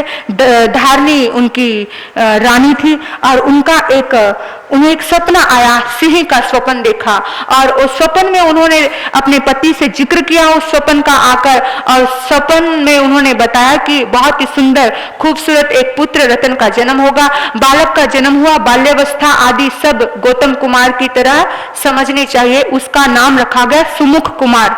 सुमुख कुमार यौवन अवस्था प्राप्त होने पर 50 कन्याओं से उसकी शादी हुई और शादी में 50 करोड़ का धन दौलत आई। और उसके बाद उन्होंने भगवान अरिष्टनेमी भगवान का पूरा वहां पे दर्शन करने के लिए गए। उन्होंने उनका एक सुंदर प्रवचन सुना जिसके माध्यम से उन्होंने ज्ञान की प्राप्ति की और संन्यास जीवन ले लिया, दीक्षा धारण की, 14 पूर्वों का ज्ञान अभ्यास किया, 20 वर्ष तक संयम का चारित्र का पालन किया और उसके बाद संथारा ग्रहण करके शतुंजय पर्वत पर उन्होंने अपनी जिंदगी के अंतिम पल साकार किए, सिद्धत्व को प्राप्त किया। इसी प्रकार बलदेव राजा के पुत्र धारणी के अंगज द्रुमुख कुपदारक कुमार ने भी दीक्षा ली, अंतिम समय में शतुंजय पर पर्वत पर अपना अंतिम समय व्यतीत किया और सिद्ध पद को प्राप्त किया। उसी प्रकार वसुदेव के पुत्र धारणी के अंगज दारुक कुमार और अनादृष्ट कुमार, इन दोनों ने भी इसी तरह से दीक्षा ली, मोक्ष को काम में पदार्पण किया। इस प्रकार हे जम्मू अंतगर सूत्र के 3य वर्ग के 13 अध्ययनों में भगवान महावीर प्रभु ने जो भी वर्णन किया था यथावत मैंने आप सभी को सुना दिया है। बोलिए सभी मोक्ष मार्गी अंगारों की साधना हो, साधना साधना हो, साधना साधना हो, साधना साधना हो।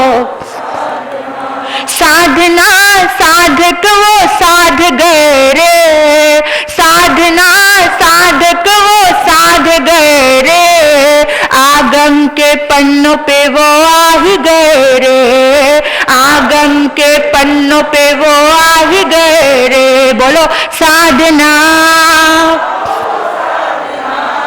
साधना हो, साधना साधना हो। छो अनिक सेनाधिक भाई याद करो रे, जिनको गर्भ में ही देव ने हरण किया रे, सुलसा माता के घर में वो पले बड़े रे, रिश्तने में के शिष्य बन तप करे रे, गुणी हुए ध्यानी हुए मुनि हुए रे, देवकी को धन्य धन्य कोख लगे रे। छोटे गज सुख माल मुनि को नजर करो रे, जिनके ससुर ने सर पे अंगार धरे रे, वो तो तन और आत्मा को अलग जाने रे। बोलो, वो तो तन और आत्मा को अलग जाने रे। शुभ भावों से शुद्ध स्वरूप जान लियो रे, सिद्ध हुए, बोलो सिद्ध हुए, बुद्ध हुए, मुक्त हुए रे, सिद्ध हुए, बुद्ध हुए, मुक्त हुए रे। साधक महान वो तो मान गए रे, साधक महान वो तो मान गए रे। साधना हो साधना, साधना हो साधना, साधना हो साधना, साधना हो साधना। ये साधना हमारे भीतर में प्रकट होगी कब? जब इच्छाओं का द्वंद्व खत्म होगा। आज का टॉपिक क्या है? क्या है? इच्छाओं का द्वंद्व। हमारे भीतर में इच्छाओं की इतनी लड़ाई है, इतने झगड़े हैं, तमन्नाओं के, चाहतों के, लेकिन याद रखना, याद रखना, जितना भागोगे उतना दूर जाएगी। भागती फिरती थी दुनिया जब तलब करते थे हम, भागती फिरती थी दुनिया जब तलब करते थे हम, जब ना हमने की तो वो आने को बेकरार है। जब त्यागने की सोच जाती है तो 3 खंड का राज्य मिलने लगता है। हम भागते रहेंगे तो कुछ मिलने वाला नहीं। आज अभी विचार करना है हमको। परमात्मा का एक सूत्र है, तृष्णा न जीर्णा वय में जीर्णा। रे इंसान, तू जीर्ण हो गया, तू बूढ़ा हो गया, तू खत्म हो गया, लेकिन फिर भी तेरी तृष्णाएं जीर्ण नहीं हुई। तेरे भीतर में अभी भी लगता है अभी तो मैं जवान हूं। अध्यक्ष, ऐसी सोच आती, अभी तो मैं जवान हूं। और आचार्य शंकर की वाणी कहती है, अंगम गलितं पलितं तुंडं दशन वहीनं जातं तुंडं भज गोविंदं भज गोविंदं। तेरे अंगों में बुढ़ापा आ गया है, काले घुंघराले बाल सफेदी में बदल गए। वो बात अलग है कि क्या करते हो, वो बात अलग है, लेकिन बदल तो गए हैं। सत्य को कोई मिटा नहीं सकता। तेरे मोतियों से जड़ित दांत झड़ने लग गए हैं, हाथ में डंडा भी आ गया है। पहले तो अकड़ के चलता था, अभी इसका सहारा लेना पड़ता है। क्यों श्रावक जी? हाथ में डंडा आ गया है। जवानी को याद करो, जवानी को याद करो, सोचो कि हमारा हश्र यही है। प्रतिपल याद कीजिए, बदलते हुए परिवर्तन संसार का नियम है, नियम से परिवर्तन होगा। सदा ये न दिलकश नजारे रहेंगे, सदा ये न दिलकश नजारे रहेंगे, नहीं तुम न साथी तुम्हारे रहेंगे, सदा ये न दिलकश। ये पर्व पर्युषण का 3रा दिन हमें यही संदेश देता है कि तुम्हारे अंग अंग में बुढ़ापा आ गया है, किसी के आने वाला है। घुंघराले बाल सुंदर से सफेदी में बदल गए, हाथ में डंडा आ गया, आंखों से दिखना बंद हो गया, चश्मा चढ़ गया। ये सब चीजें होने वाली है, हो रही है।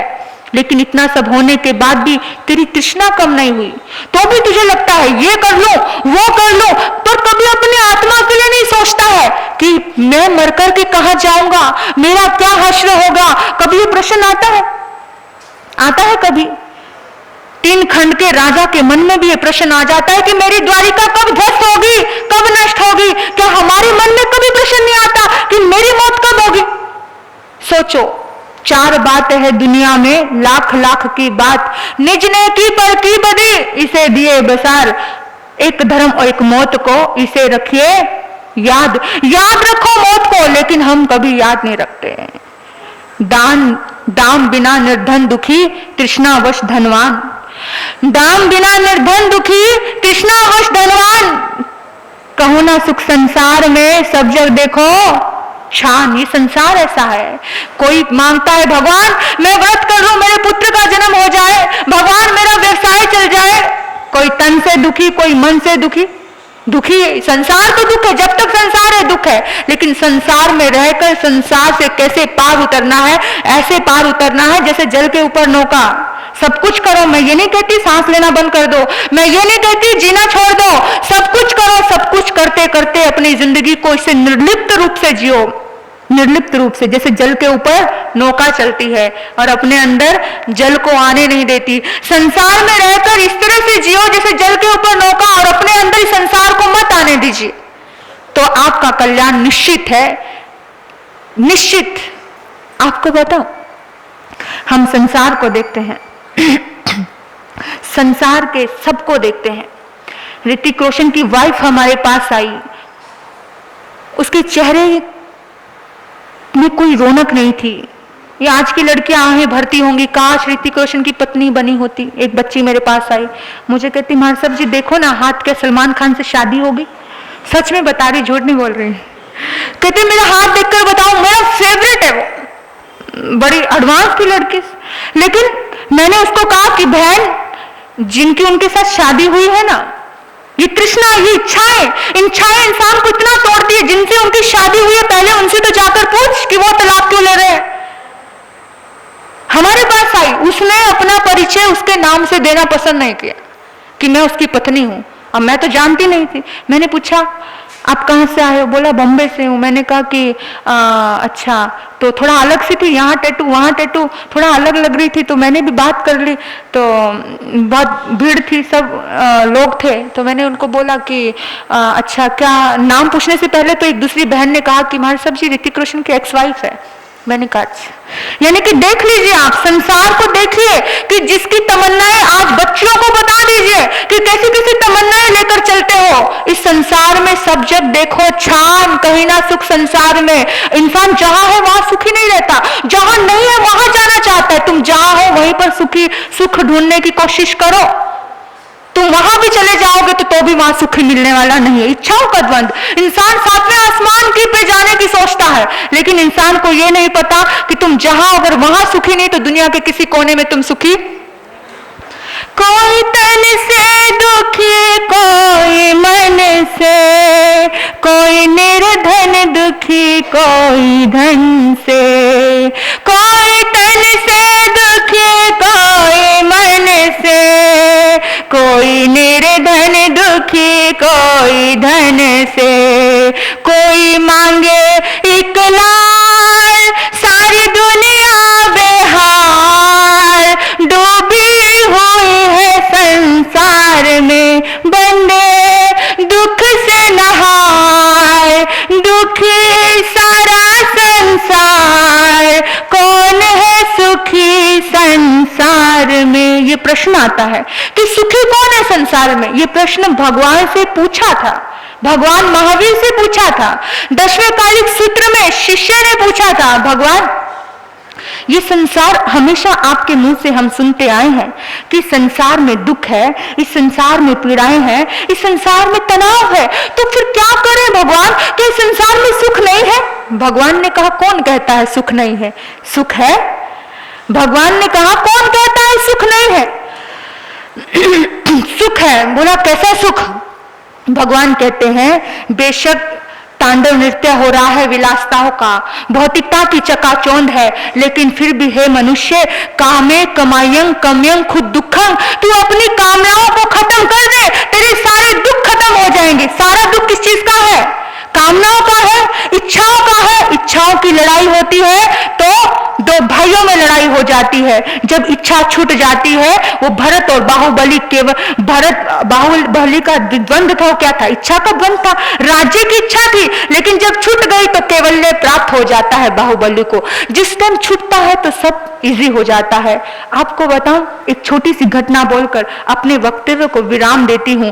इन दिनों में अगर आप नहीं सुनोगे तो किन दिनों में सुनोगे? मुश्किल से तो पकड़ाई में आते हो, मुश्किल से तो निकल के आते हो, ना जाने कभी कभी कौन सी बात आपके दिल में टच कर जाए और आपका जीवन बदल जाए।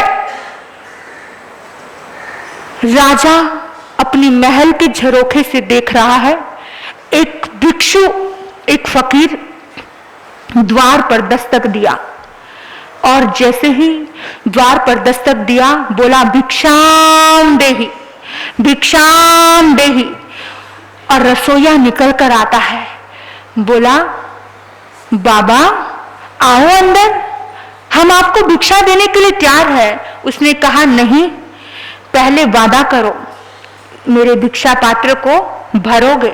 अरे बाबा तुम किसी साधारण के राजमहलों के पास नहीं आए हो, तुम बहुत बड़े विश्व विजेता राजा के महल के सामने खड़े हो, तुम्हारा ये भिक्षा पात्र तो यूं भर दूंगा मैं। और 1 2 3 4 कटोरे भर भर के डाले जा रहे हैं। राजा अपने महल की झरोखे से देख रहा है। इतना सारे सामग्री पूरे वचनबद्ध था रसोईया की पक्का डालूंगा, पूरी की पूरी रसोई में, देखो राजा की रसोई में कितनी सामग्री होगी, सारी की सारी सामग्री डाल दी, सारी सामग्री डाल दी, लेकिन अभी भी खाली है। अब हैरान हो गया।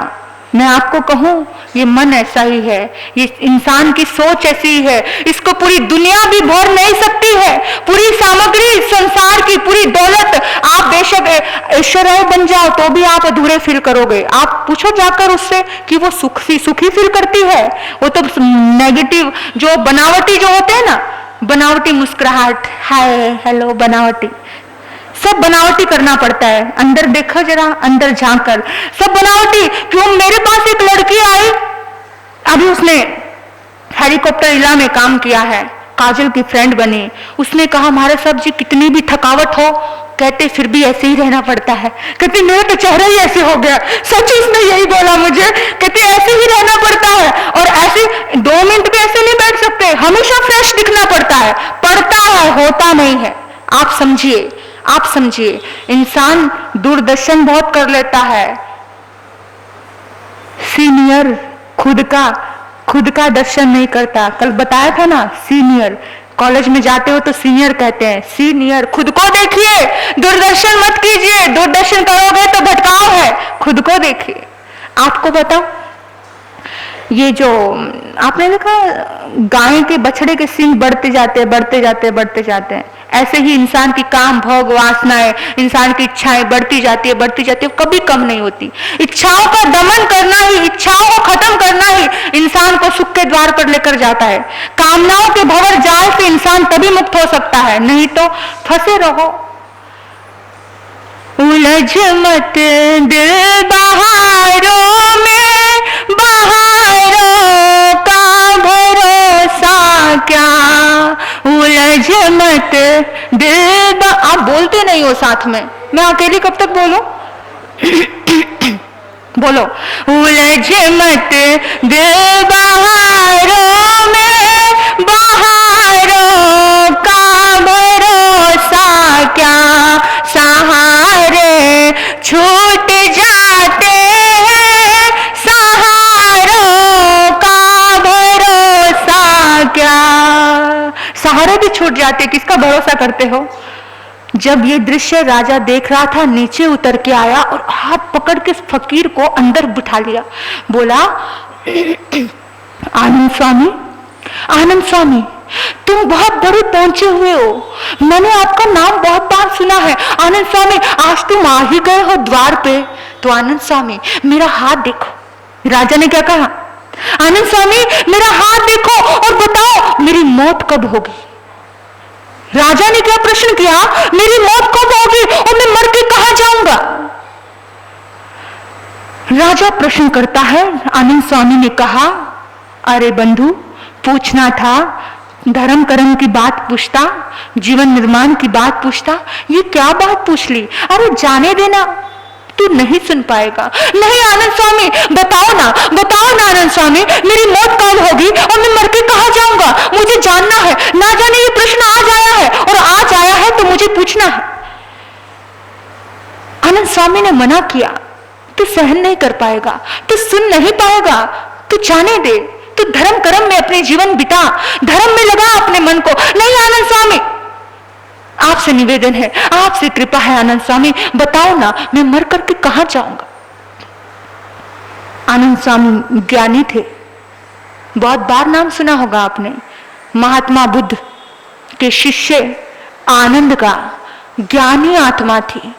जितने भी प्रश्न महात्मा बुद्ध ने आनंद को दिए, एक प्रश्न पे भी महात्मा बुद्ध आनंद के खामोश नहीं रहे। हर प्रश्न का समाधान जैसे गौतम भगवान महावीर के थे, ऐसे ही महात्मा बुद्ध के आनंद स्वामी थे। आनंद स्वामी बताओ ना।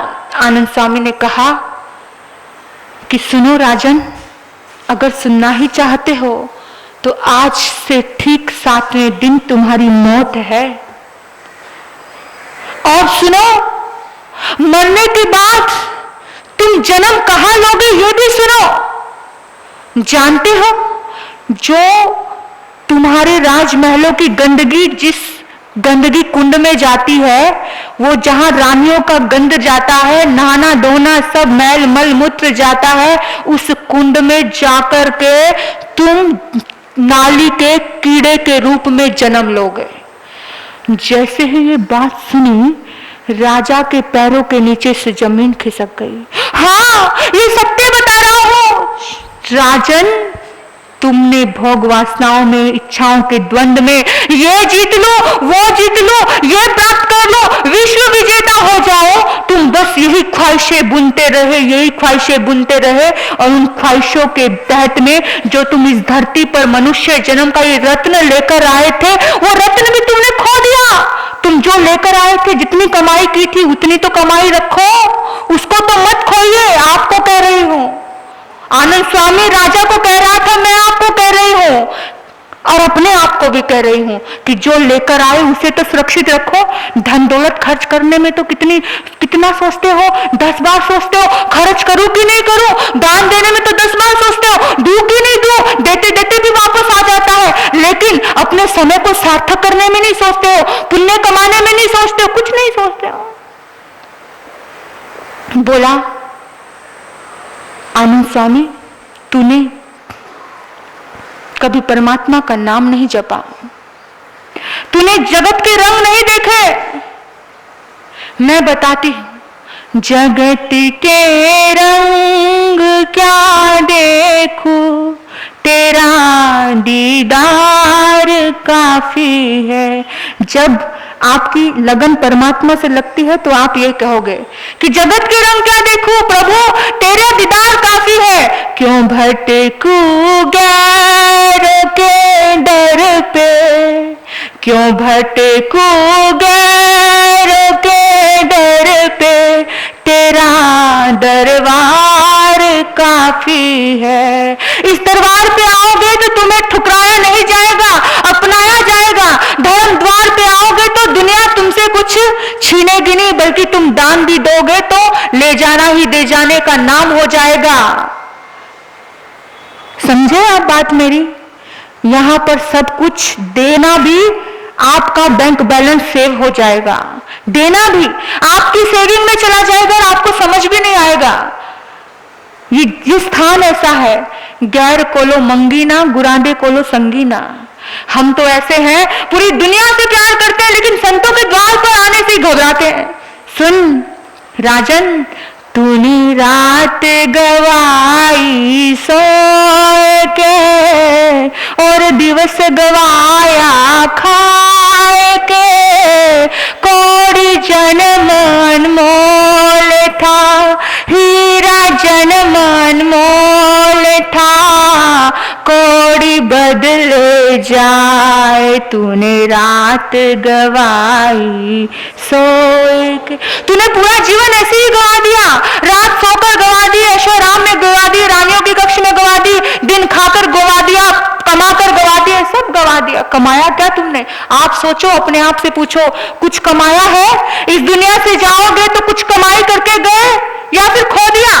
अपने आप से प्रश्न करना, 10 मिनट अनुप्रेक्षा करना, ध्यान करना, पूछना अपने आप से। राजा के तो काटो तो खून नहीं, इतनी बुरी हालत है। राजा तो धड़ाम से अपने बैठ गया और वो तो गुनगुनाते हुए चले गए, तूने रात गवाई सोए के, वो चले गए। लेकिन राजा परेशान हो गया, अपने शयन कक्ष में गया, चारों तरफ अंधेरा कर लिया और टेंशन आ रही है, अरे 7 दिन बाद मैं मर जाऊंगा। सोचो अगर आपको पता चल जाए तो सोचो क्या होगा। राजा को विश्वास था कि आनंद स्वामी की बात यथावत सत्य है, 7 दिन बाद मैं मर जाऊंगा, 7 दिन बाद मौत। उसमें भी समझ नहीं आ रही कि अभी तो कुछ कर लूं, लेकिन जब मौत सामने खड़ी होती है ना तो तुम्हारे हाथ में कुछ नहीं होता है। जब मौत सामने होती है तुम्हारा दिमाग चलना बंद हो जाता है। ऐसे राजा का दिमाग चलना बंद हो गया।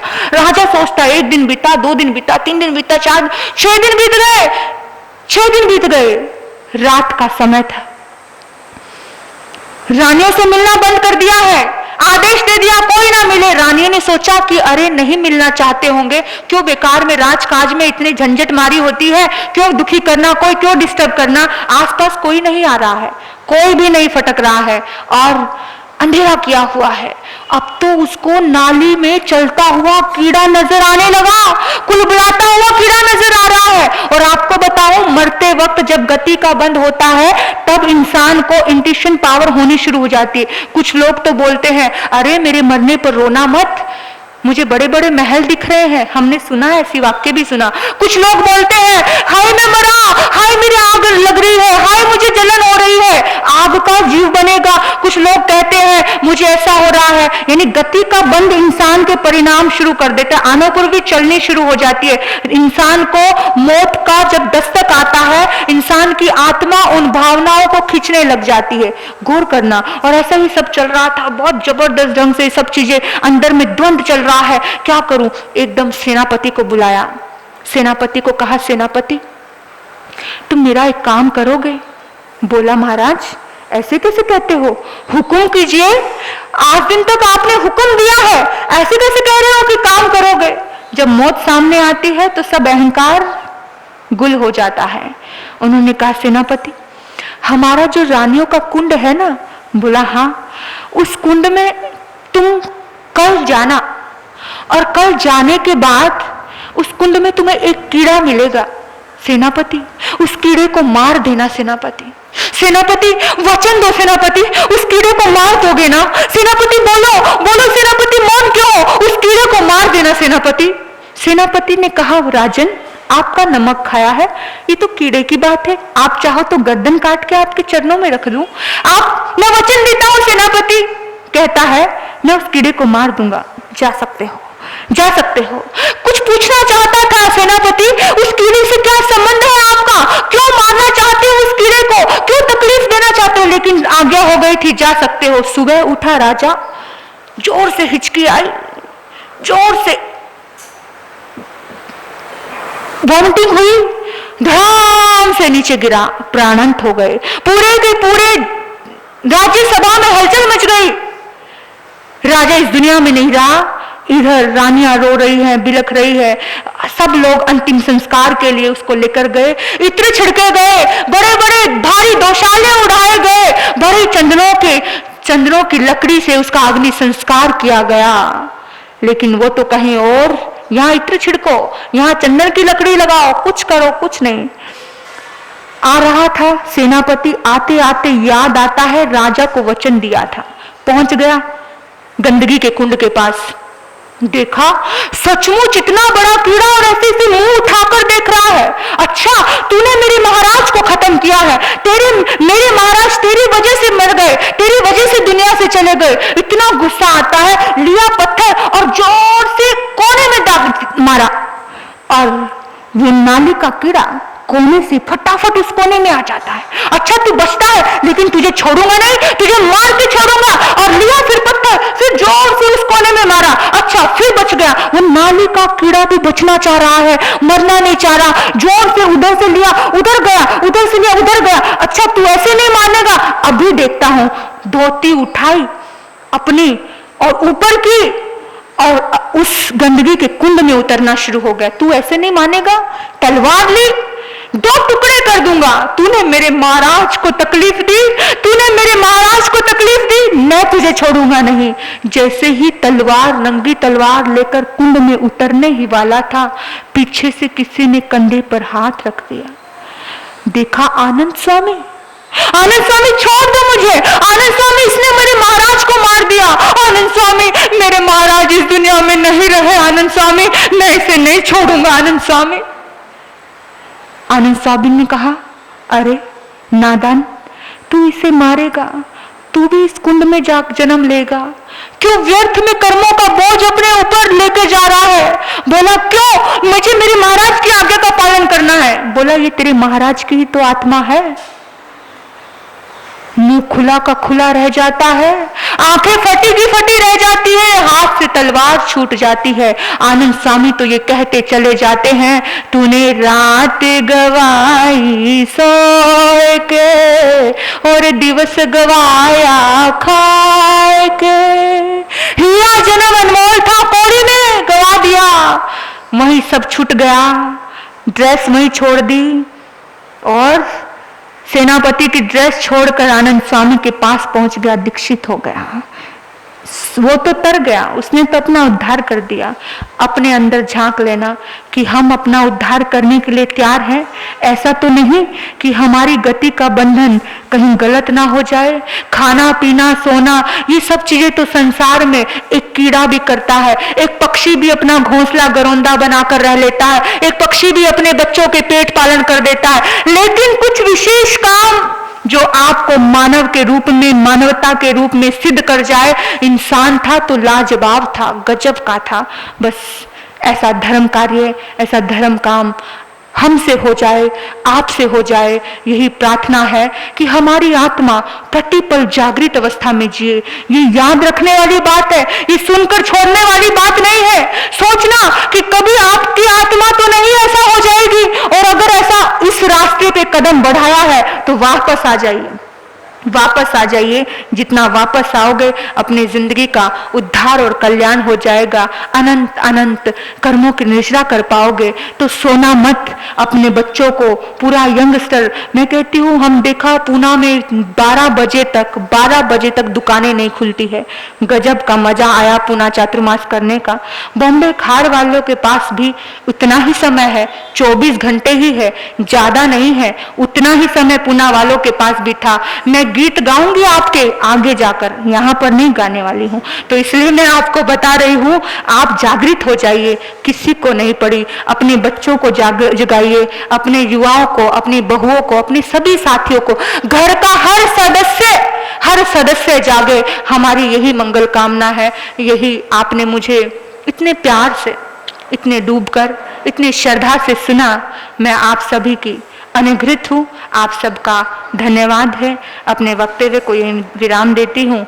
ओम शांति, ओम शांति।